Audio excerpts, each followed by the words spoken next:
Até anotei umas coisas aqui, para não esquecer. Foram muitos detalhes que o Senhor foi me passando. E eu não posso deixar cair uma palavra sequer daquilo que o Senhor tem para nós nessa manhã. Você, em nome de Jesus, intercede por mim. O Senhor me deu uma palavra que já foi pregada aqui. Aconteceu comigo a mesma coisa que aconteceu com a Gabriela e com a Bertânia.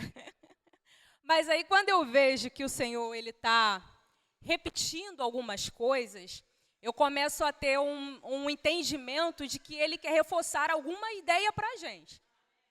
Então, eu falei assim, quando eu trouxe a palavra, quando Deus colocou a palavra no meu coração, há 2 semanas atrás, o Espírito Santo foi falando comigo, e aí, durante a semana, pregar a palavra. Eu falei, meu Deus, acabou, agora deu ruim, não sei o que eu vou fazer. 2 dias para eu chegar aqui, deu ruim, não sei o que eu vou fazer. Aí eu falei, é dele. Aí ele faz o que ele quer. E aí eu falei, tu tem total liberdade para trocar, tem tempo, não faz isso em cima da hora não. Tem total liberdade para trocar. Aí ele falou assim, não vou trocar, não vou. Eu falei, tá bom então vou falar o que o Senhor mandou falar. E, de alguma forma, todas as palavras que foram trazidas aqui se conectaram num ponto muito específico. E eu acredito que o céu ainda hoje, no último dia, tem algo para dizer para nós ao respeito dessa palavra. Eu não sei se vocês lembram o primeiro louvor que a Nath cantou aqui no domingo. Vocês lembram? Ela cantou. Sobre o vale de ossos secos. Foi no domingo não que começou? Foi no domingo? É? No domingo. E aí eu cantei aqui, traz a luz para faz de ossos, soldados. Eu falei, caramba, está tudo caminhando para o mesmo local. Então vamos lá, Ezequiel 37. Ezequiel 37. Eu tenho um tempinho aqui, não vou me alongar. Vou tentar ir com muita calma, porque amanhã tem o coral. E eu preciso cantar. Então, em nome de Jesus, tenha um pouco de paciência. Vou parar para tomar água, vou respirar, porque amanhã eu preciso da minha voz.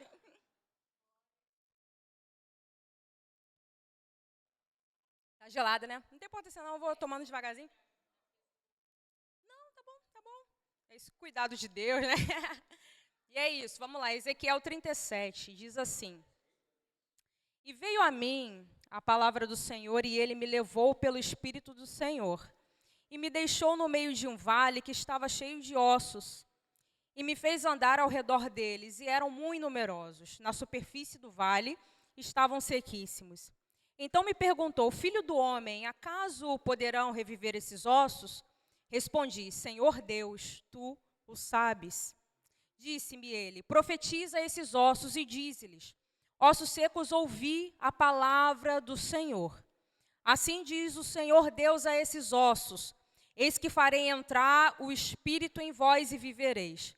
Porém tendões sobre vós, e farei crescer carne sobre vós. Sobre vós estenderei pele, e porei em vós o espírito, e vivereis. E sabereis que eu sou o Senhor. Então profetizei segundo me for ordenado. E enquanto profetizava, houve um ruído, um barulho de ossos que batiam contra osso, e se juntavam cada osso ao seu osso. Olhei, e eis que haviam tendões sobre eles, e cresceram as carnes, e se estendeu a pele sobre eles, mas não havia neles o espírito.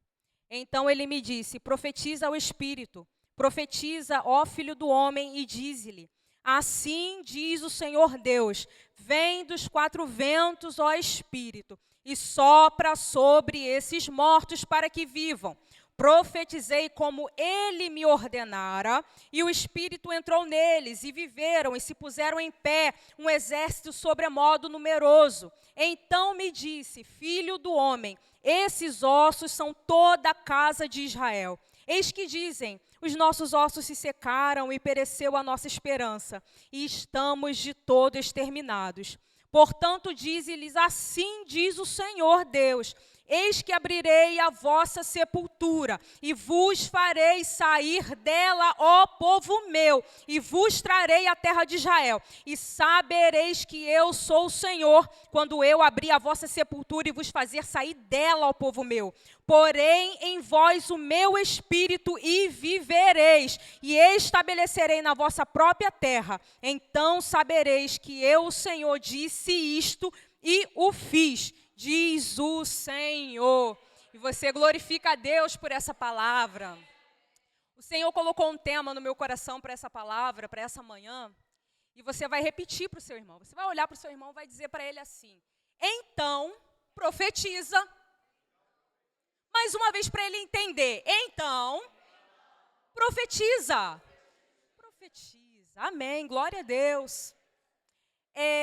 Esse é um dos muitos textos que fala sobre o cativeiro babilônico, né? O castigo de Deus que foi impetrado ao seu povo pelo abandono, pela rebelião que o povo dele teve contra ele, por eles sacrificarem a Baal, pela ostensiva rebeldia que o seu povo apresentou contra Deus.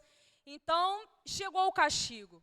E Ezequiel, ele é o homem que vai ser levantado agora para trazer duas mensagens importantes.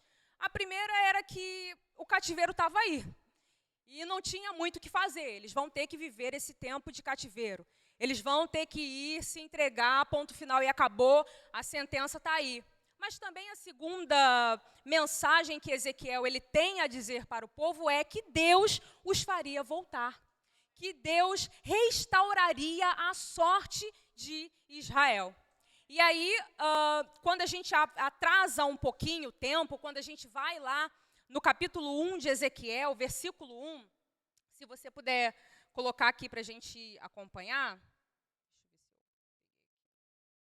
Ezequiel, capítulo 1, o momento do chamamento de Ezequiel é muito importante, porque diz assim: e aconteceu no 30º ano, no 5º dia do 4º mês, 30 aninhos que Ezequiel foi chamado, está novo ainda, que estando eu no meio dos exilados, junto ao rio Quebar, se abriram os céus e eu tive visões de Deus. E eu quero que você guarde essa informação, porque os historiadores diziam que os judeus eles se reuniram ali, né, diante do rio Quebar. Ali tinha uma cultura, né, ali os judeus se estabeleceram, inclusive Ezequiel morava diante do rio Quebar, e ali veio a mão do Senhor, veio a palavra do Senhor sobre Ezequiel, e ele teve visões de Deus. E você guarda essa informação, porque o que acontecia diante dos rios? A gente vai ver em Salmos 137, quando eles dizem assim: às margens dos rios da Babilônia, nós nos assentávamos e chorávamos, lembrando-nos de Sião. Nos salgueiros que lá haviam, pendurávamos as nossas harpas. O que eu quero que você entenda é que diante dos rios, enquanto tinha gente desistindo, sem esperança, pendurando as suas harpas, tinha um homem que diante de um rio teve visões de Deus. E eu não sei se você entendeu isso, mas eu vou profetizar sobre a nossa vida nessa manhã, que no meio do caos, enquanto tiver gente se aposentando, abandonando o ministério, deixando a casa do Senhor, desistindo, perdendo a esperança, fechando empresa, desistindo do casamento, o Senhor nos fará andar de acordo com as visões de Deus. Eu acho que eu estou saindo muito dos quadros, né? Estou saindo, não? Deus não precisava de uma multidão, Deus precisava de um. Estava todo mundo ali, desistindo. Estava todo mundo ali entregando o ministério. Não queria louvar, não queria cantar, mas tinha um homem que estava tendo visões de Deus no meio do caos. E o Senhor, nessa manhã, Ele vai abrir os nossos olhos para poder enxergar aquilo que nós não estamos conseguindo enxergar. Visões de Deus se abrirão nessa manhã para nós. Amém. E Ele está ali. E agora a gente avançando para Ezequiel 37, que é o texto que nós começamos aqui a ler, sobre o vale de ossos secos, a gente vai ver aqui que Ezequiel, mais uma vez, vai ser transportado pela mão de Deus. Deixa eu pegar aqui. E veio a mim a mão do Senhor e me levou em espírito. E o Espírito do Senhor me deixou num vale que estava cheio de ossos. Esse vale, ele representa o estado atual de Israel. O povo tinha pecado, o povo estava cativo, Ezequiel estava cativo juntamente com o povo. E aquele cenário caótico representava o que o povo estava vivendo. Porque eles mesmos diziam, olha, nossos ossos se secaram, a nossa esperança acabou, nós estamos cortados. Aquele era o cenário que eles estavam vivendo. E por muito tempo eu li na palavra do Senhor sobre o cativeiro babilônico e sempre considerava aquilo dali como um castigo, como uma punição. Mas nessa última leitura que a gente está fazendo, sistemática da Bíblia, o Senhor ele me trouxe um panorama diferente do que é o cativeiro. E ele falava muito forte ao meu coração de que esse cativeiro era um ato de amor. Era um ato de amor de Deus para o seu povo.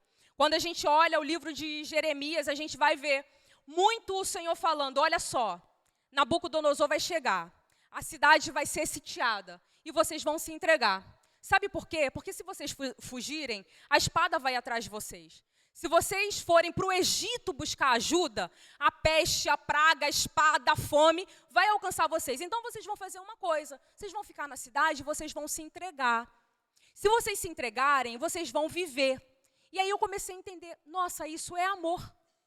O Senhor, ele amava tanto esse povo que mesmo eles tendo pecado tão ostensivamente contra o Senhor, ao invés de Deus extirpá-los da sua presença, o Senhor prefere proteger o seu povo e guardá-lo em cativeiro.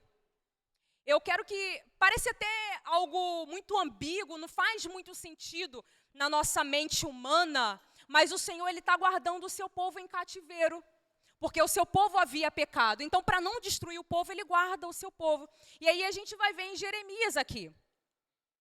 Jeremias 29, versículo 4 diz assim: assim diz o Senhor dos exércitos, o Deus de Israel, a todos os exilados que eu deportei de Jerusalém para a Babilônia: edificai casas, habitai nelas, plantai pomares e comei o seu fruto. Tomai esposas e gerai filhos e filhas. Tomai esposas para vossos filhos e dai a vossas filhas a maridos, para que tenham filhos e filhas. Multiplicai-vos aí e não vos diminuais. Versículo 10, assim diz o Senhor, logo que se cumprirem para a Babilônia 70 anos, atentarei para vós outros e cumprirei para convosco a minha boa palavra, tornando a trazer-vos a este lugar. Eu é que sei os pensamentos que tenho ao vosso respeito, diz o Senhor, pensamentos de paz e não de mal, para vos dar o fim que esperais. O cativeiro é um ato de amor. Deus, ele nos ama tanto, tanto, tanto, que para não nos perder para nós mesmos, ele não vai hesitar em nos colocar num cativeiro. É ruim. Soou ruim o que eu falei, mas é verdade. Se ele tiver de te colocar num local escasso, num vale, para te proteger de si mesmo, ele vai fazer. E não ache que o Senhor está te punindo. Pode até ser consequência dos seus pecados. Você pode ter errado, você pode ter pecado. Pode ser uma consequência que você está vivendo hoje, mas o Senhor ele está te protegendo. O Senhor ele não quer se desfazer de você. O Senhor não quer acabar com a tua vida. O Senhor, ele quer te guardar. E esse cativeiro tem te guardado. E aí aqui a gente vê que Ezequiel é transportado para um vale de ossos secos em espírito. E diz assim: e veio sobre mim a mão do Senhor, e ele me levou em espírito do Senhor e me deixou. Esse é um texto que tem muitos detalhes e eu anotei, eu estou até lendo, eu não gosto muito de ler que eu me perco, mas tem tanto detalhe, Ezequiel é tão detalhista que eu não posso deixar passar. Ele fala que a mão do Senhor pegou, o transportou em espírito a um vale de ossos secos e o deixou. E essa é a parte que mais me chamou a atenção, porque é um dos momentos mais críticos da nossa caminhada com o Senhor. Quando Deus nos pega, nos transporta e nos deixa. Aí, se a gente não prestar atenção, a gente começa a ser assolado pelas dúvidas. Será mesmo que eu fui chamado? Será mesmo que o Senhor me trouxe a esse estado? Será mesmo que o Senhor está comigo? Eu não consigo sentir a tua presença. O Senhor me deixou aqui para quê? O Senhor me trouxe aqui para quê? Para fazer o quê? E se a gente não prestar atenção, a gente começa a praguejar, a gente começa a murmurar. Porque o inimigo da nossa alma começa a trabalhar na nossa mente e a dizer, tá vendo? Se você fosse escolhido, não estaria passando por isso. Tá vendo? Se você fosse escolhido, a porta não teria se fechado. Tá vendo? Se o Senhor tivesse realmente contigo, a doença não teria chegado. Mas o Senhor, aqui no versículo 2, o Ezequiel vai dizer muito claro, e Ele me fez andar. Eu não sei qual foi o intervalo de tempo entre o versículo 1 e o versículo 2. Ezequiel se sentia deixado naquele vale, mas depois a mão do Senhor o fez andar. Quem foi que disse que você está sozinho? Quem foi que disse que a mão do Senhor te abandonou?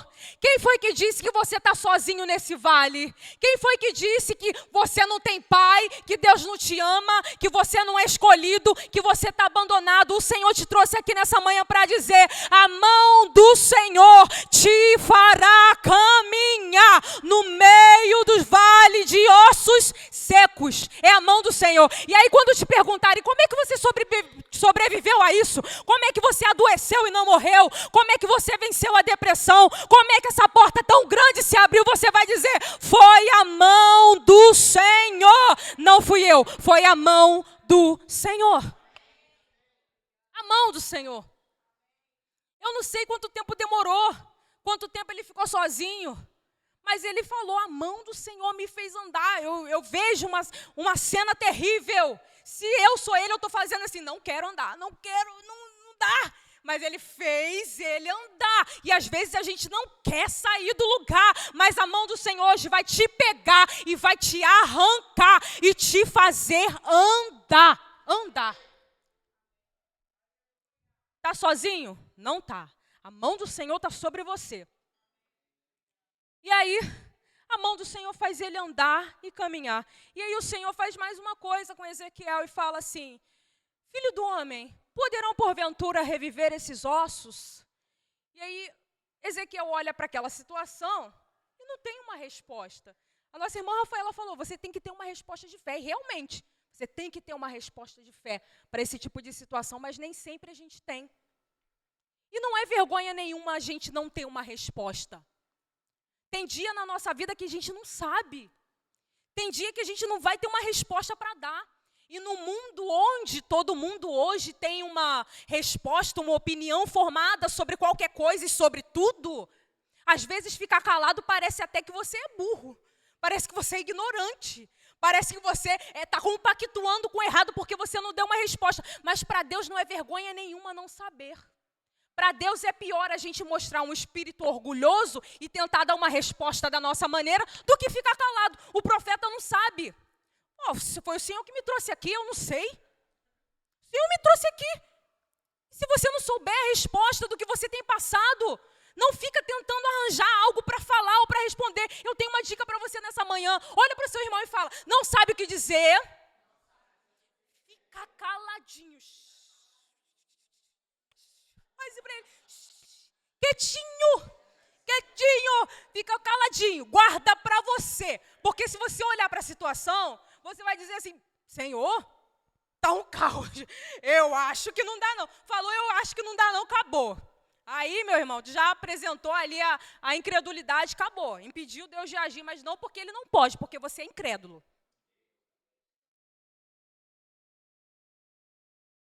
E aí ele fala, não sei nada sobre isso.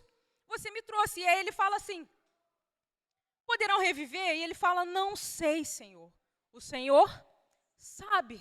Você pode orar e falar para ele assim, Senhor, não sei por que eu estou passando por isso. Mas o Senhor sabe. Só pede graça para ele para suportar. Não sabe o que pedir, pede graça. Senhor, me dá graça. Me dá força para suportar. Eu não sei por quê. Que às vezes a gente, numa oração desesperada, a gente fala, para quê? Por quê? Meu Deus, por que me trouxe aqui? Não sabe. Fala assim, o Senhor, tu sabe. Mas só me dá graça para poder passar por isso.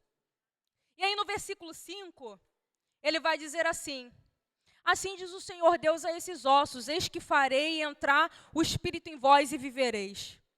E aí aqui eu quero me atentar em algo muito importante. Porém tendões sobre vós, farei crescer carne sobre vós estenderei pele, e porém em vós o Espírito e vivereis. e sabereis que eu sou o Senhor. Então profetizei segundo me for ordenado. E enquanto profetizava, houve um ruído, um barulho de ossos que batiam osso contra osso e se juntava cada osso ao seu osso. O que é interessante aqui é quando o profeta diz que enquanto ele profetizava.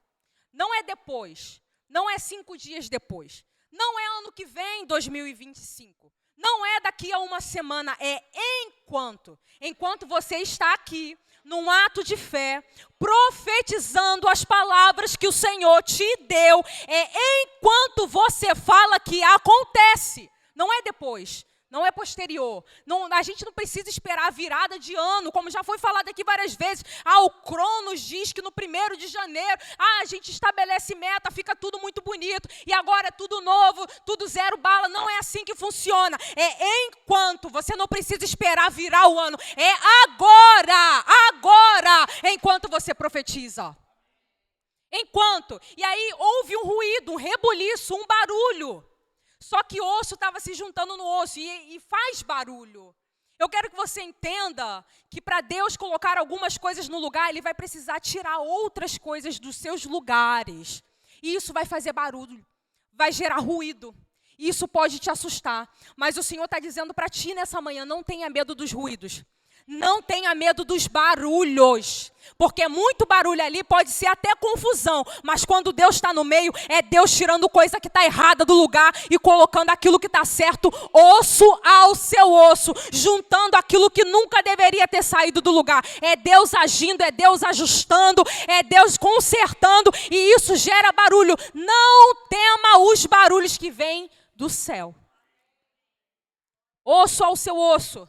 Estava lá tudo espalhado, os ossos estavam sequíssimos. E aí começa a restauração de Israel em visão. Porque Israel ele vai ser restaurado, tanto fisicamente quanto espiritualmente. Fisicamente como um povo, novamente como uma nação, novamente em Jerusalém, ele vai ser restituído como uma nação. E espiritualmente, Deus se reconectaria novamente com o seu povo. E eu gosto de Ezequiel porque ele vai trazendo isso de uma maneira muito clara, muito minuciosa, como Deus ele vai fazendo essa reestruturação.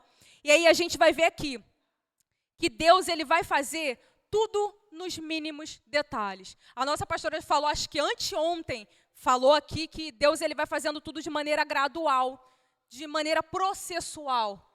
Deus ele tem o poder de estalar os dedos e resolver tudo. Mas Ele vai fazer de maneira gradual, devagar, progressista. Ele vai avançando aos poucos. A própria criação foi assim. Ele poderia dizer, haja tudo e houve tudo. Poderia. Mas Ele olha lá e fala, haja firmamento e houve firmamento. Haja porção seca e houve a porção seca. E isso dura 7 dias. Ele precisa de 7 dias? Não precisa não.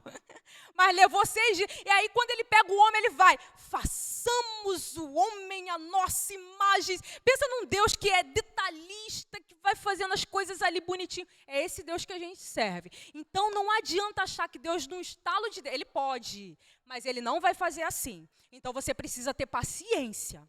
Paciência para Ele te restaurar. Então, quando Ele traz Ezequiel para aquele vale de ossos secos, Ele faz exatamente isso. Enquanto o profeta está profetizando, os ossos começam a se juntar. E osso fala sobre estrutura. Osso fala sobre aguentar alguma coisa. A nossa massa óssea, ela está sustentando tudo isso aqui. Músculo, cabelo que eu coloquei em excesso, roupa, e é isso, ele está sustentando. O osso, ele fala sobre estrutura. E quando Deus ele começa a trabalhar na nossa vida, Ele mexe primeiro na nossa estrutura. Porque não tem como a gente suportar a visão, o planejamento, o projeto que Deus tem para a gente, se não tiver estrutura. Então o Senhor ele nos fortalece primeiro, fortalece os nossos ossos para a gente conseguir sustentar o peso da glória que Ele tem para nós. Trabalhou a estrutura. E aí o próprio profeta vai dizer que começa a criar ligamentos entre esses ossos. E aí, pensando um pouco sobre ligamentos, tendões, eu fui pesquisar com os universitários, com a Ana Marta, que não está aqui. E a Ana Marta me ajuda a pregar, Ana Marta, ela me ajudou. Aí eu falei assim, Ana Marta, me diz aí um negócio, porque ligamento ele fala sobre mobilidade, porque o chamado ele precisa de mobilidade. Jesus Cristo foi o homem que mais andou, mais se moveu. Apóstolo Paulo, como foi falado aqui, se moveu. A igreja, quando recebeu lá, Atos 2, o Espírito, coisa linda, maravilhosa, para ficar em Jerusalém, sabe o que aconteceu? Veio uma perseguição tão sinistra em cima da igreja que todo mundo se espalhou. Então, a palavra ela chegou até nós justamente por conta da mobilidade. Então, os ligamentos falam sobre mobilidade. Eu perguntei para Ana Marta, me diz aí, quando uma pessoa, quem torce para time de futebol e tem o coração um pouquinho apegado a isso como eu, que não gostaria de ter, eu fico atenta às lesões dos atletas do meu time. Aí eu já sei algumas. Eu falei, estirou o músculo posterior da coxa. Falei, tranquilo, dá para relevar. Aí eu perguntei para ela, olha, quanto tempo que dá para poder recuperar isso? Olha, se for grave, leva aí mais ou menos, faz a cirurgia, leva aí mais ou menos 4 semanas, até 6 meses, dependendo da gravidade. Aí eu falei, tá bom então. E quando rompe o ligamento cruzado do joelho esquerdo? Eu falei, a gente tem um atleta que está aí quase 1 ano fora, o Pedro, está quase 1 ano fora. Rompeu o ligamento cruzado do joelho, porque é mobilidade. Está ligado à mobilidade, é séria. Ela falou, olha, Hamile, aí vai passar por cirurgia, o negócio é tão tenso que tem que tirar tendão de outro lugar, colocar no lugar, reconstruir, e o cara vai ficar de 9 meses a 1 ano sem jogar. Eu falei, é isso. Fala sobre movimento, sobre mobilidade. Quando rompe, não tem como se mover. E aí fica parado. Não evolui. O chamado ele não fala sobre nós, nunca vai falar sobre nós, vai falar sempre para o outro. Quando Deus ele nos dá uma coisa, Ele quer nos abençoar, mas acima de tudo Ele quer abençoar a sua igreja. Quando Deus ele abre uma porta espetacular, é para você abençoar o seu irmão, a sua igreja. Não é só sobre você. Quando eu prego, não é sobre mim, é sobre Deus. Quando eu canto, não é o meu dom. Ai, meu Deus, que voz maravilhosa. Não, é sobre como a igreja pode ser impactada pela graça de Deus, através da presença dEle no meio dos louvores. Não é sobre mim, é mobilidade. Eu preciso ser móvel. Eu preciso expandir isso. E o povo está sendo ali ligado.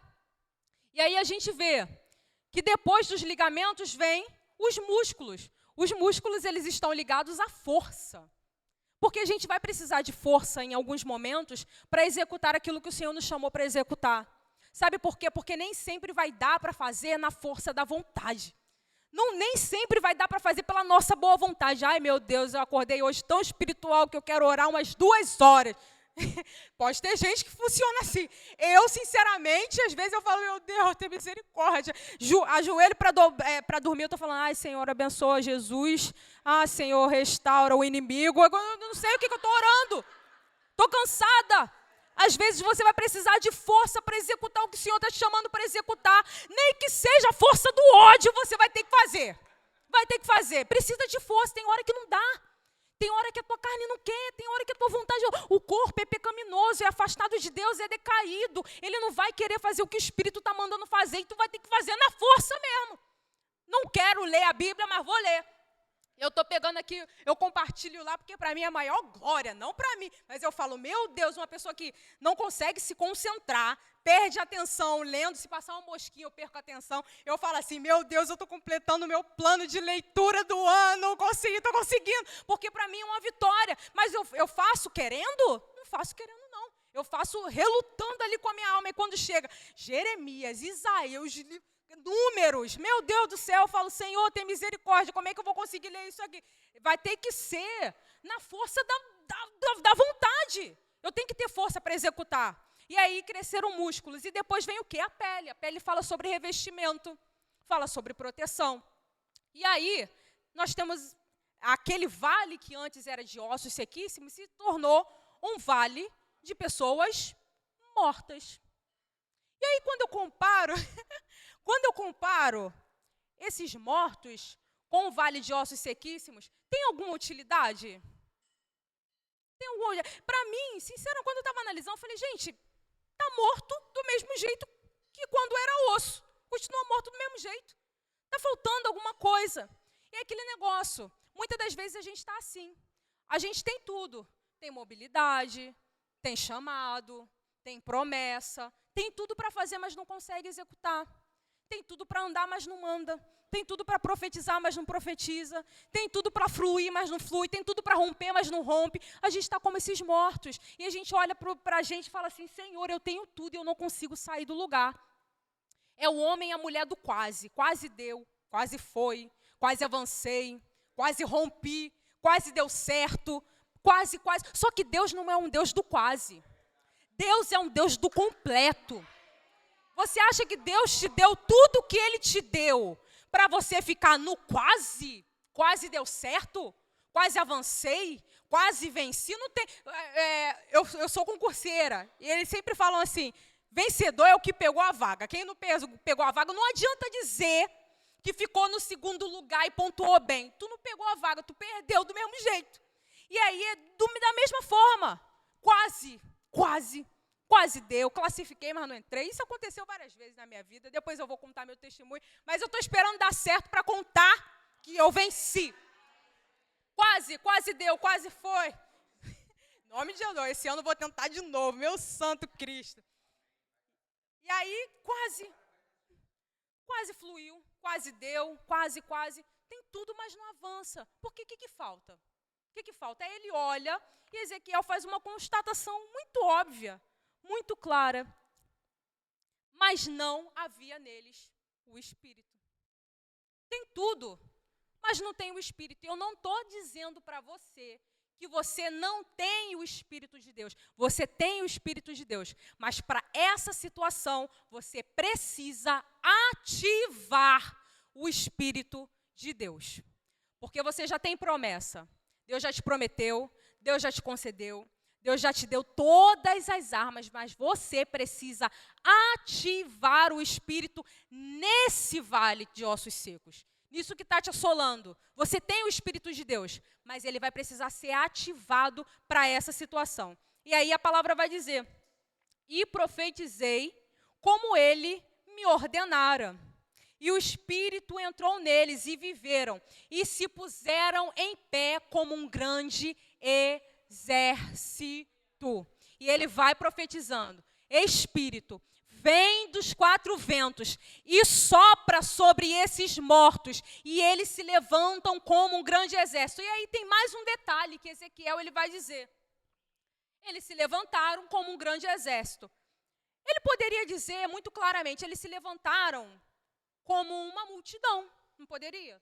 Tinha um monte de gente ali. Se levantaram como uma multidão, se levantaram como um grupo de pessoas, se levantaram como, não sei, como crianças. Ele poderia ter colocado qualquer coisa aqui para dizer, mas ele, para adjetivar aquilo que estava acontecendo, ele diz, se levantam como um exército. E o que difere um exército de uma multidão qualquer?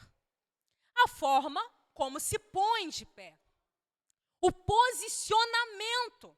Ele não levanta de qualquer jeito, ele já se levanta ordenado e já posicionado para lutar.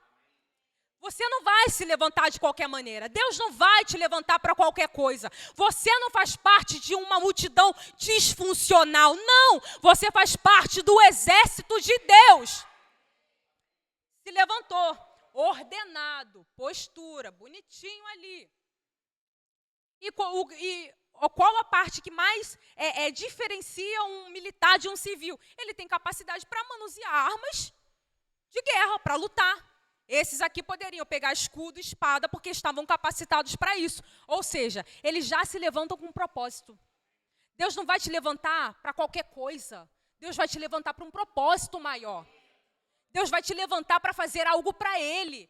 Deus não te chamou disfuncional. Ainda que o inimigo coloque na sua mente que a sua vida é um erro, que você é disfuncional, que a tua família é toda errada, que tudo tem dado errado para você, que você é só mais um no meio da multidão. Ei, o Senhor te trouxe aqui nessa manhã para dizer, você é um soldado do meu exército e hoje eu levanto você para guerrear. Fique de pé, vamos orar, vamos orar. Vou chamar meus amigos músicos. Vamos terminar como começamos. Como começamos. Ah, Jesus.